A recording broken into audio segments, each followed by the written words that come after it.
Did one of the banks that was blamed for the financial crisis just warn that Donald Trump is going to cause a crisis? Welcome, everybody, on this Friday. I'm Liz Klayman in for Neil Cavuto, and this is your world. So Citigroup's chief economist predicting that a Trump win could deliver a shock to the financial markets and trigger a, quote, global growth slowdown. Market watcher Gary Kaltbaum not buying it. We're also joined by Fox Business Network's Dagan McDowell and Democratic strategist Jessica Tarlov. Gary, you say Citigroup should, quote, shut up. Why? Well, it's kind of simple. We have $20 trillion in debt, deficits as far as the eyes can see. Social Security is going to implode in 20 years. You have central banks creating bubbles all across the place, yet they're blaming what's going to happen on Donald Trump. I say everything's already been put in place over the last 10 to 20 years, and Donald Trump has never run 1 second of government yet. You know, Jessica, I've heard doomsday, all kinds of predictions on everything. And the most recent was Brexit. Brexit is going to stop the world from rotating on its axis, of course. But not so much. To this issue, Citi says so much so that the worries that people have about Donald Trump, and particularly on the trade issue where he would impose tariffs, we don't know how much because he's changed a little bit on the focus, but that would be enough to tip us into a global recession. Absolutely. And I think it's 45% is his going rate now on his tariffs. He hasn't said that on the campaign trail in weeks. He's walked back a little bit. Still, okay. Anyway, Citigroup is just heaping on now. We had the Moody's appraisal of the plan, which said that we were going to be heading into recession, that we would lose 3.5 million jobs, and then on the other side, that Hillary Clinton would give us 10.4 million new jobs and increase GDP growth. Maybe not as much as we'd like, but still would get us going further. So yeah, it looks like his beloved business community isn't such a fan of his. Dagan, we just got another revision of GDP. Growth is at an unbelievably anemic 1.1% without Donald Trump being in any government position here. We need him to do this? Come on, we're already there in a way. We've had the weakest recovery under President Obama since 1949. The average growth is around 2%, 2.1%. So Citi's blaming Donald Trump, and he's had nothing to do with it. So Hillary Clinton's proposals are more of the same. So she's going to somehow get a different result from doing the same things that President Obama's done, and that is raising taxes and spending money on in some ways, social programs. I'll point to one thing. If they're worried about trade, one of the reasons that this Citigroup economist came out with this and said the markets aren't pricing in a Trump victory. Right, because he's not yet leading in the polls. That's why they're not pricing it in number one. And Hillary Clinton's trying to be just as tough on trade as Donald Trump. She might not be throwing out the 45% tariff on imported goods, but she's trying to be just as fierce. Gary, one of the issues, and I brought up trade, and I think that this may be what's at the heart of it, because you've not only heard from Citi, let's not pile on Citi, it's the Chamber of Commerce, which tends to really support Republican nominees and Republican politicians, says, look, if you impose onerous tariffs on China or Mexico, here's what happens. You ruin the chance for American consumers to buy cheap Chinese products. You ruin the chance for American businesses to import cheap Chinese raw materials. And then you have the triangulation of a slowing GDP over in China, and then you've got the global economy slowing down. The most important outcome of that could be a trade war, and that is bad news. And yes, the economy will head south in a very big way. But I'm pretty darn sure there is not going to be this global tariff going out there. I think Donald Trump is more or less positioning himself, if he wins the presidency, just to get better trade deals. And let me just say another part of this equation. For Citigroup to say that Hillary Clinton is going to create jobs when she wants to take $2 trillion out of the economy and put it into the slimy hands of Washington, D.C. to do the spending. I'm sorry. Homie, don't play that. That's the worst thing the economy can get. Wall Street also is expecting favors from Hillary Clinton if she wins the White House, because the securities, among securities and investment firms, they've given 19 times what they've given to Donald Trump, $6.4 million to Hillary Clinton. I'm not sure that means that they're expecting favors. I think that maybe they just don't want a maniac in office. Donald Trump right now, he has a loan out to Goldman Sachs. This is not someone who's anti-Wall Street. It's just they don't like like him. And so now he's throwing his hands up there and saying, I'm going to try to be like Bernie Okay, Sanders. Gary, does this report hurt Trump in a way that if you look and see who might read the headline, you might scare the Social Security set, and those are older folks who tend to go to the voting booths, and they do tend to vote? Or is it simply more where people look at it and say, oh, you're trying to blame somebody who's not even in the government for a slowdown that we're already seeing? I don't think there's much more that can be said bad about Donald Trump at this point, except that he caused the Chicago fire and the San Francisco earthquake also. So, look, I think that people who are going to vote for him are going to vote for him, and people who won't. And I think people are very polarized on both sides. I think there's a small sliver in between that can be won, and that's going to happen over the next 10 weeks. And by the way, the Citigroup economist, the one thing that is praised in this report is spending from either one of them. So don't tell me that this person's not a liberal. Gang, thank you very much. To spend. Yeah, well, Citigroup, I love it. You know, they were one of the banks My that was... money, Jessica, my money. You're Dagan, I am thrilled to take your money. I'm thrilled to take all your money.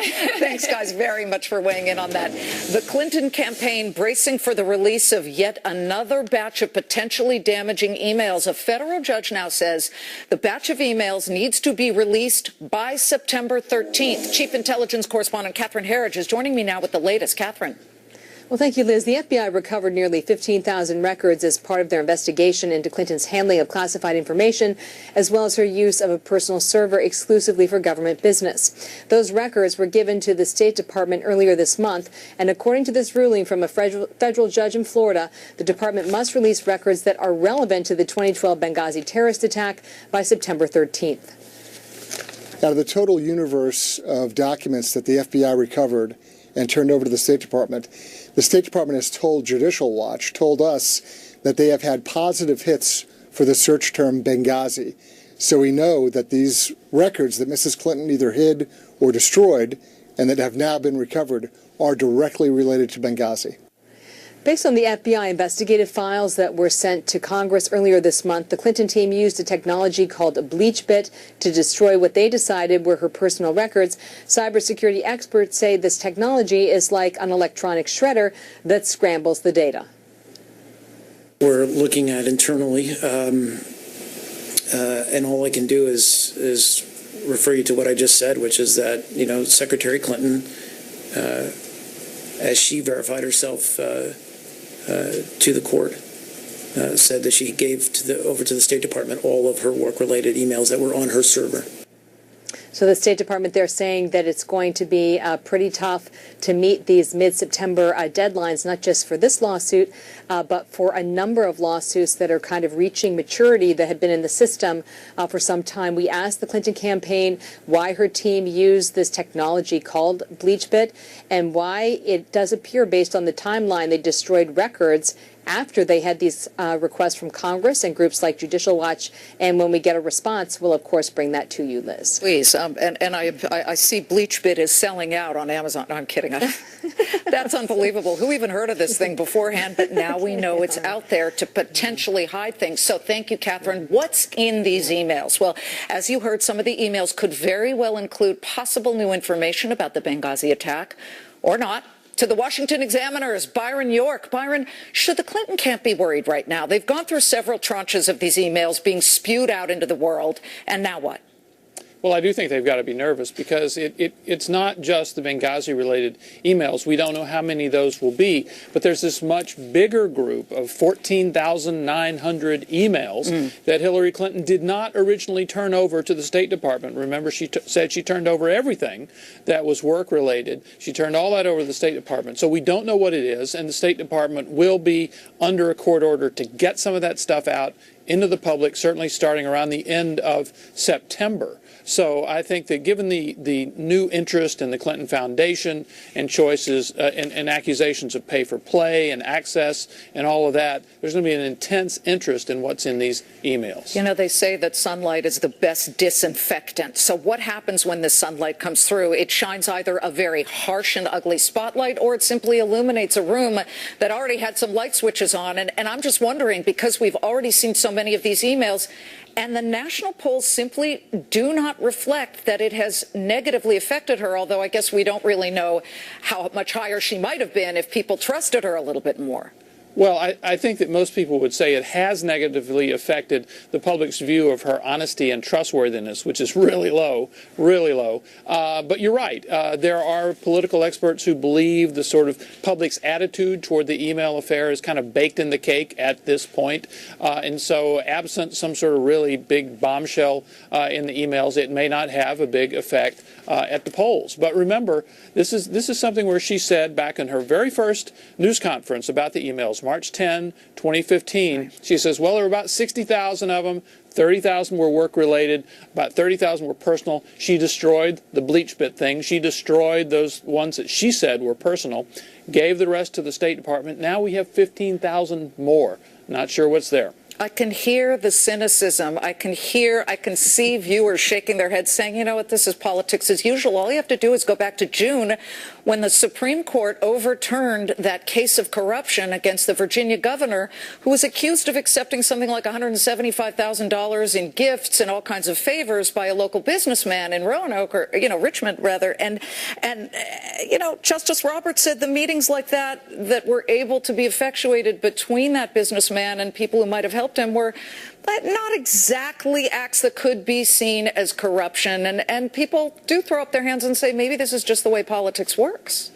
There's a values knowledge about things, so maybe it doesn't move the needle as far as voters are concerned. But it lets us know more about what happened, and it does shine more light on whether Hillary Clinton was telling the truth during all of these public statements she's made about the emails over the past year. Well, we've heard from the FBI Chief James Comey that there was direct contradiction. He said that there was secret stuff in those emails where she had said there wasn't. So again, that spark plug's blown. We will wait. September 13th is the day that this tranche of emails will be released. Byron, thank you very much. Thank you, Liz. A defense official says those Iranian vessels that buzzed past and ran at a U.S. naval destroyer twice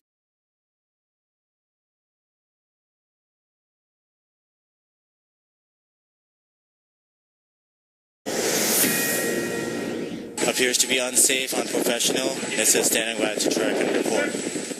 Whoa, that's close. Iranian vessels harassing our ships not once but twice this week.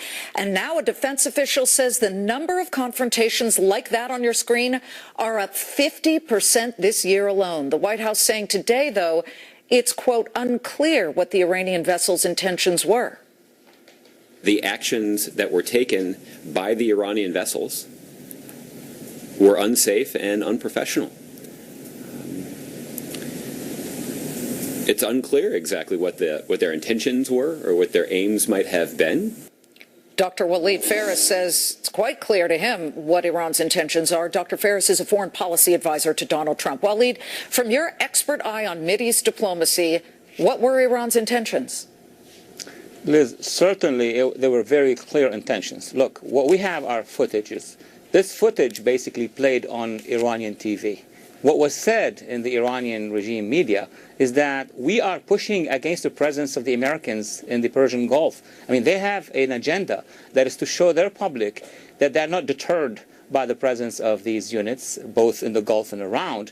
And since they have the protection of the Iran deal, they know that the United States administration is not going to order any retaliation unless it becomes unsafe, as the spokesperson has said. Let me tell our viewers what those are. Those are called Iran fast attack boats. Okay, the word attack within them means that we kind of know their intentions. Just to be clear, both Tuesday and Wednesday, the U.S. naval ships that were in fair waters, international waters, fired warning shots. They blew the plane's horn.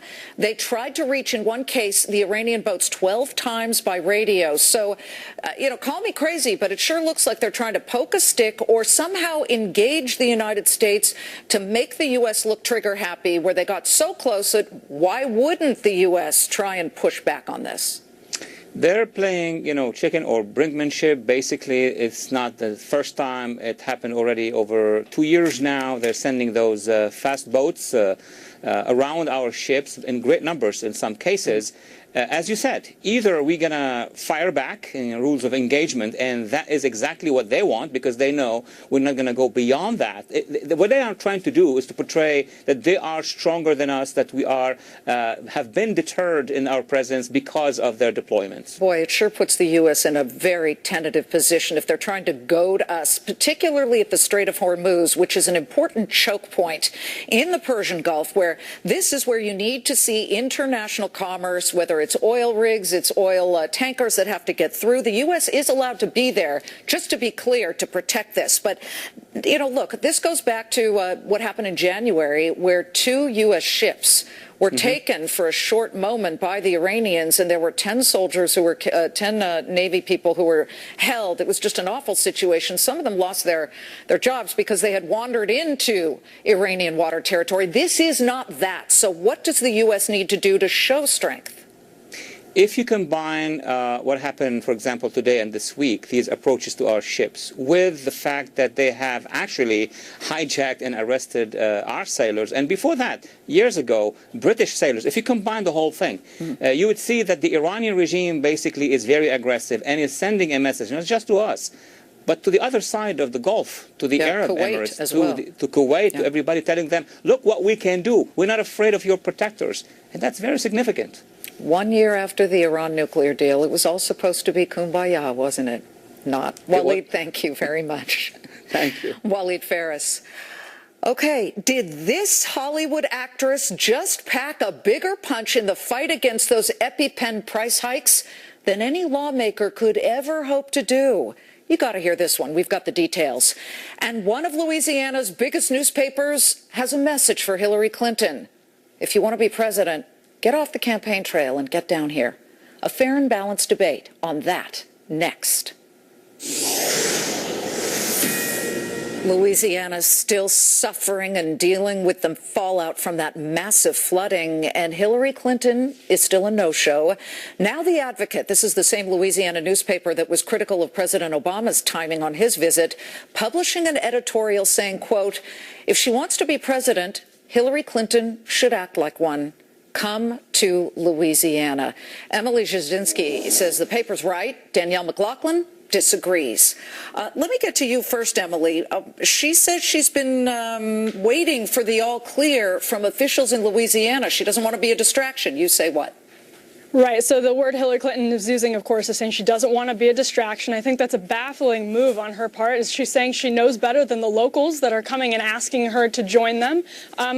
Also, you can look at the fact that the sitting president of the United States managed to go there without being a distraction. So I think it's a tough argument to make on her part. Not to mention, when you think about, and The Advocate mentioned this, the long-term ramifications of this disaster. The next president of the United States is going to oversee the recovery process. We saw that with Superstorm Sandy. So she needs to go there. I mean, it's part of her duties if she wants to be the next president of the United States. I think it's an indefensible position. And Katrina as well, which George Bush, who was president at the time and should have been there, he got loads of disrespect over what he did, which was not show up when he needed to. But Danielle, how do you defend something like this? You had Jill Stein, the Green Party candidate, who's polling at 1 to 5%, she went, I was talking to her 2 weeks ago on Fox Business, and I said, why are all the candidates and the president silent on this? Shortly after Donald Trump went, then President Obama, then Jill Stein. So Hillary would now be fourth in? She would be fourth in.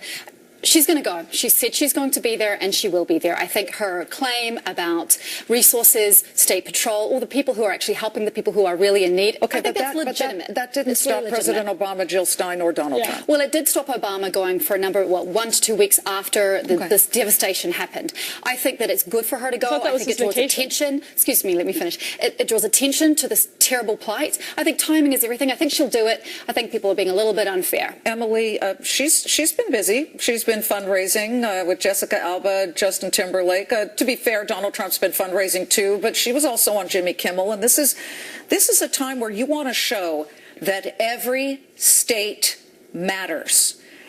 Ted Cruz got in a lot of trouble when he tried to diss New York by saying New York values and trying to go against Donald Trump, and that message was not well received. We are the United States. So just because each state has a different personality doesn't mean that you don't want to show that you care about all of your children, right, your flock. Oh, absolutely. And I think one of the prime examples of that is you can go back to 2008 and President Obama in Pennsylvania saying there are people who are bitterly clinging to their guns and religion. That didn't play well. Whether or not you agree with this statement, you can agree that that's really bad politics. And so I think it is important politically.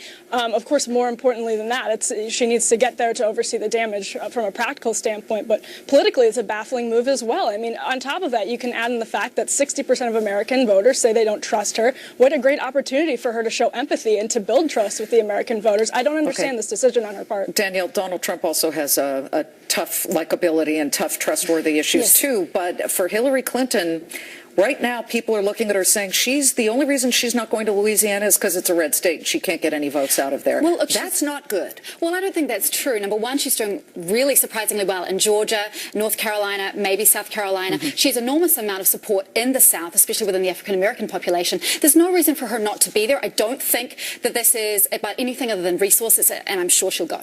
Would she be welcomed, Emily? Should she be welcomed? I think, you heard the governor say, well, we'll take anybody at this point to add attention to Louisiana's pain and suffering.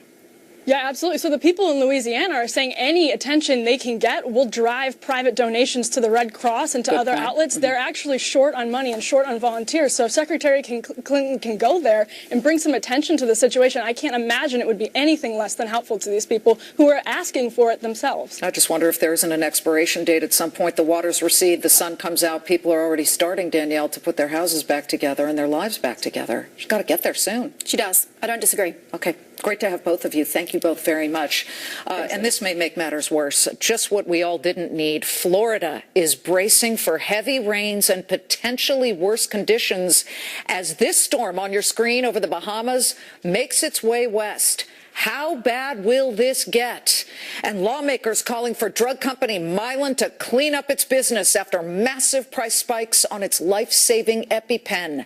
But did this Hollywood actress just show us that the free market is already taking care of that business and smacking Mylan down?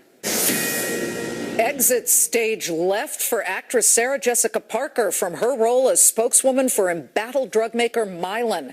She quit.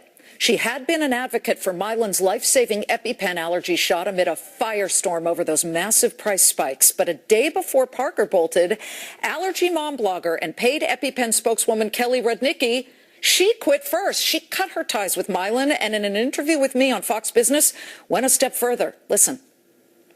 You're the first person I've heard, and we've been covering this pretty intensely, to say that Heather Bresch should step down. Why?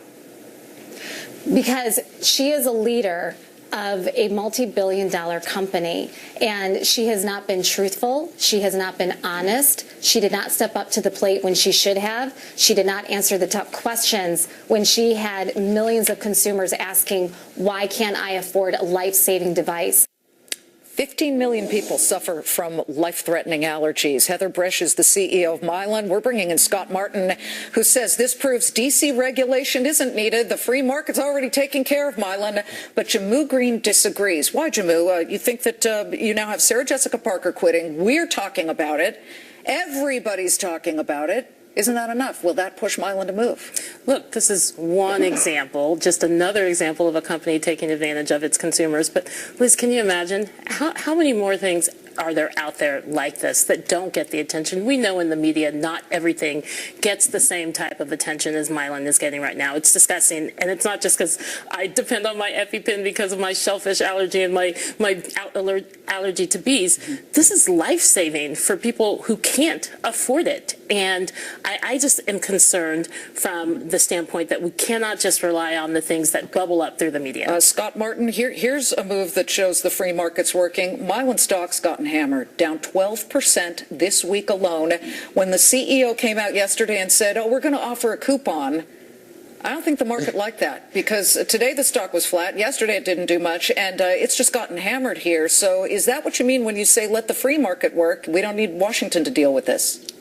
Yeah, I mean, the market, Liz said thank you very little to Mylan. And now they've also found out, at least patients have found out, there's a generic out there, Adrenaclick, that's available if you talk to your provider, if you talk to your doctor. And that's one thing that's tough here with Mylan. I agree with the calls for Heather Bresch to maybe resign, because what Mylan did was they did a big spend with the providers, with the doctors, to push the EpiPen on patients and not tell them about the generics. And that's one thing that's totally broken about the pharmaceutical industry in this country. Not only do we not have, transparent drug pricing, but companies are allowed to push and market their product out and crowd out the generics. And by the way, let's be clear, Mylan got a helping hand in its 17 price hikes on EpiPen because the FDA dragged its feet or outright refused to either fast track or approve two other alternatives. Well, Teva Pharmaceuticals, Jammu, tried to come up with one. That was rejected. And then there was another one by Sanofi called OVQ, and they had to voluntarily recall it for problems that are sort of unspecified. But Jammu,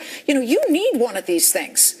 You can probably afford one. I don't know, I want to speak for you, but there are so many people who looked at this and said, why did this thing go from $57 8 years ago to more than $600 for a pair of them today? And I don't care if insurance is covering it, Jammu, somebody's paying. Yeah, exactly. And I think in looking at how broken the FDA is, this is one of the ways that Democrats and Republicans should come together and say, if these regulations aren't working, how can we fix it? Instead of saying they need to be stripped away or they will be taken care of the free market. This is life or death. This should not be a political football and kind of the brouhaha around how bad regulations are. Oh, regulations save It's becoming lives. a political football because they may and she may get dragged, Scott, right in front of the Senate Judiciary Committee when they come back from recess. This has become a huge jar of scorpions unleashed onto the world because people look at this and say, wait a minute.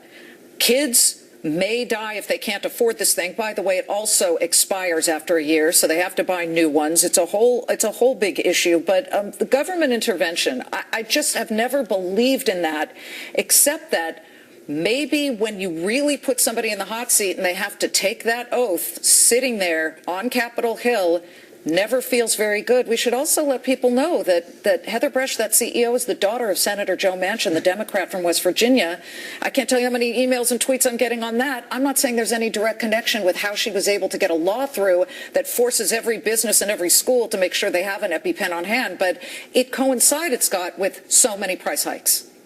Yeah, I mean, to not imagine that she knew her way through Congress would be probably not hard to suggest because of her family. But I'll tell you, Liz, the danger here is the following. Yes, we do need more transparent drug pricing, but the calls for, say, Congress to limit drug price hikes and things like that is scary because, remember, some of the money that comes into these pharmaceutical companies, at least the good ones, maybe not Mylan, does help with further drug development down the road, which does help solve a lot of our problems.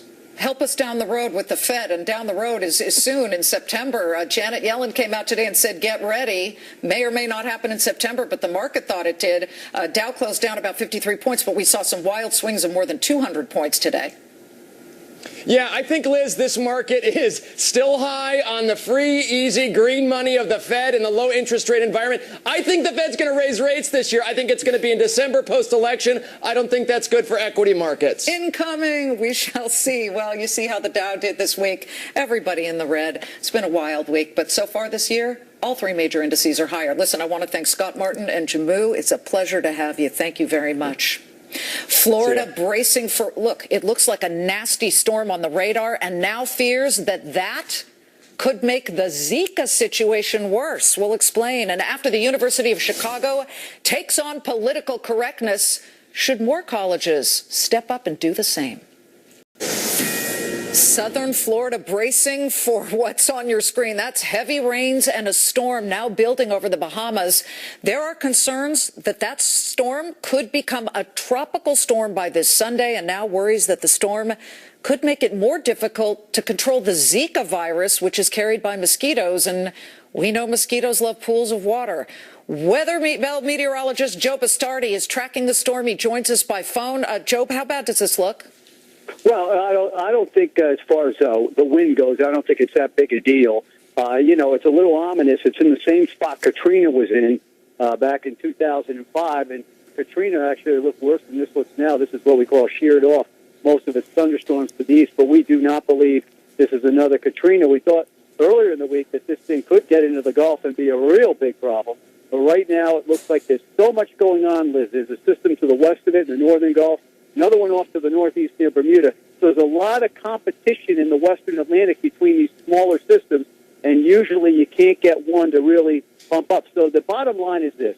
You're going to see this propagate off to the northwest, and what will happen is the east side of Florida will be exposed to strong southeasterly winds Sunday into Monday with heavy rain, 5 to 10 inches of rain probably from Miami up to Fort Lauderdale, and wind gusts to maybe gale force on the beach. That's going to put a lot of water in the ground. Okay, which gets to the Zika thing, Joe, because we know that there have been locally acquired cases in that region, certainly in Miami and Palm Beach County. Isn't that worrisome if there's a lot of standing pools of water? Well, I guess so, but I'm not an expert on Zika. I'm trying to, portray what's going on with the system, if you know what I mean. So what I try to do, Liz, is say, I think there's going to be 5 to 10 inches of rain there in the Sunday, Monday period, Miami up to Lauderdale, maybe 3 to 6 inches of rain up to the Cape and up the east coast of Florida. And then the people have to listen to that and say, okay, what implications is that for us here in Miami? Okay, so that's how. Joe Bastardi, thank you very much for your expertise. We'll be watching it. In the meantime, the University of Chicago, did you hear about this? Is taking a stand against so-called safe spaces and trigger warnings that shelter students from speakers and topics that might make them uncomfortable. Jeff Flock is at the University of Chicago. We're also joined by Katie Pavlich. Jeff kept people up to speed. There was a professor who simply said, get ready. That's what universities are for, to have the concurrence and the intersection of different ideas. It was actually the Dean of Students who sent a letter out to all of the incoming class of 2020, that's the incoming freshmen. It says we don't do trigger warnings, we don't do safe spaces, and we don't allow people to have their speeches canceled just because they're saying uncomfortable things, like perhaps a conservative speaker who came into DePaul University across town and got essentially, his protests all over the place that stopped his speech. We don't want to do that here at the U of C, and we're not going to stand for it. Katie Pavlich, this dean and professor, his name is John Boyer, he wrote in this letter, we don't cancel invited speakers because somebody's going to be offended. We don't support trigger warnings. That's pretty heroic, especially at a time where, I'm sorry, I thought, and certainly when I went to college and it was UC Berkeley, where everybody was yelling at everybody, that's what you're supposed to do in college. Listen to other people's sides. I mean, there may be shouting, but at least you hear both sides. I think this is amazing that they're coming out against trigger warnings, microaggressions, safe spaces. I think they're doing their students a huge service, because when you get out into the real world, there are no safe spaces. And the fact is that when you hear more diverse opinions, and it's not that people are coming to campus and saying uncomfortable or even controversial things, they're coming to campus to say things that students may disagree with, and that's why they're being shut out. And I think it's to the positive future of the students at this university that the dean and the professors are saying, look, it's to your betterment of education if you can have a diversity of ideas and opinions. Well, Jeff, to put these proverbial earmuffs on our college students to protect them somehow of something that may distress them, how's it being received? Well, a student government leader today said in an interview that the dean of students who wrote that letter is out of touch. He said that he just clearly doesn't understand what a trigger warning is. Trigger warnings are designed, he said, for, say, for example, somebody who's been the victim of a rape. If you're going to discuss rape in class, give that person a heads up. He said that's just common sense. It should be done anyway. We shouldn't have to legislate it, but if we don't get that done, it should be done. Trigger warnings make sense, he says. That's actually not true. If you look at what the student government representative said is not true. Trigger warnings aren't to warn people about their feelings being hurt. They're actually put into place to stifle free speech and speech that people don't disagree with. Yeah, and they're sold under the guise of wanting to be sensitive, when really it's all about stifling speech that people disagree with and don't want to hear, and keeping conservative speakers especially off of campuses. I mean, and let's talk about some examples of what they think microaggressions are. The University of California system, Janet Napolitano, they sent out an entire list of things like asking people where they're from. That's a microaggression, because you're implying that they're not American. It gets insane, and it's not about protecting people's feelings. It's about actually getting rid of any kind of disagreement about free speech. Yeah, I remember when a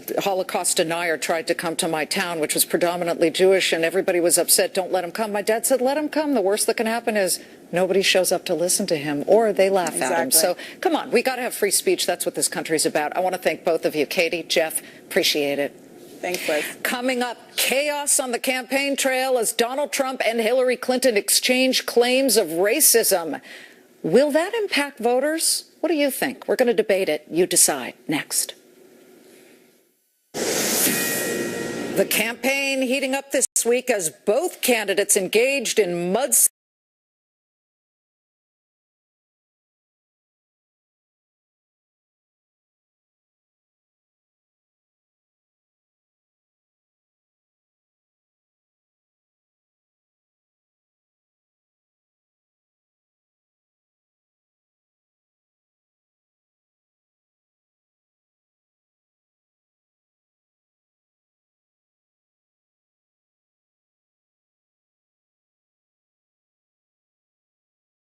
Impact are these attacks that we just showed you having. Joining me now, Dr. Alveda King. She's niece of Martin Luther King Jr. and daughter of Reverend A.D. King. Welcome. Thank you so much for joining us. Are either of these two candidates bigots? Well, I don't want to directly accuse either of being a bigot, but I think it's very important for us as voters to take a look at each platform that each person represents, and then to align our votes with the platforms that are most suitable rather than the personality. When they yell at each other about being bigots, I believe that it's more important to listen to what are you going to do for me as an African-American woman in America, a mature 65-year-old African-American woman. What will your platform do for me today? And that's going to be very important. As far as who's a racist and who's riling up people to hate people, I am hearing that from every corridor, from the Democrats, the Republicans. People are being fearful and tearful. And so it's going to be more important to examine those platforms. You have a lot of people of color watching this mudslinging, and they're confused because on the one hand, they heard Donald Trump the other day say something that maybe struck at a few chords here and was able to really touch upon something, and that was many of the urban centers have terrible unemployment. They don't get good education. They're being shot at. I'm using Chicago as an example, but we know what's going on in Baltimore and some other places. So, quote, how much worse could it get? What do you have to lose? On the other hand, Hillary Clinton and Bill Clinton have had a history of being able to go into communities of color and make them feel like they're being heard. So which side is actually, as you talked about, putting forth the best platform? I like the platform that says in your urban community, you need to go to work, you need to go to school, you need to be healthy. If you want to go to church or pray, you should be able to do that. And I like the opportunities that are offered, not just to the black community, but definitely to the black community. I would like to see our black young men and women get out of jail, get back to work, and get back to school. It sounds very promising, the plan that Mr. Trump is presenting for the urban communities, because right now many of our urban communities that are kind of overrun with Democrat leaders like mayors and all that kind of thing, there's a lot of trouble in those cities. And I believe that whichever candidate who has the platform that can put America back to work, back to church, back to school, and make us healthy again, I believe that that's an excellent platform. From your mouth to God's ears, I do hope we see that soon. Alveda, thank you very much. Alveda King. Thank you. After tech glitches bring air travel to a standstill, a big travel weekend coming up, but now some senators want answers on how to avoid another airport nightmare. Rob Schmidt is at LaGuardia International Airport with the very latest. Rob. Liz, Senators Edward Markey and Richard Blumenthal, both Democrats, sent a letter to 13 airlines, and they're looking for plans to avoid these kinds of computer system failures that paralyze airlines like we have seen this summer. They're also calling for airlines to take better care of customers when a cancellation is clearly the airline's fault. Senator Markey would like to see airlines even pay to put you on a competitor's flight. Now, the most recent meltdown a few weeks ago, Delta's computer system crashed. It was a disaster for the airline. Nearly 1,000 cancellations, and Southwest had a similar situation in July. Senator Markey also wants airlines to use some of the extra billions of dollars raked in recent years from cheaper jet fuel and baggage fees to update antiquated computer systems that have burned travelers twice this summer. They need to come up with a backup plan or something. When their system doesn't work, they should be held accountable just like you're held accountable if you miss a flight. Absolutely. An aviation expert told us the airlines are too dependent on these older computer systems, and also says that all these mergers we've been seeing between airlines are bringing together systems that aren't compatible. And they say that's a big problem as well. For their part, the trade group Airlines for America says that airlines are spending $1.5 billion a month to try and fix this problem. The airlines have until September 16th to respond to that letter.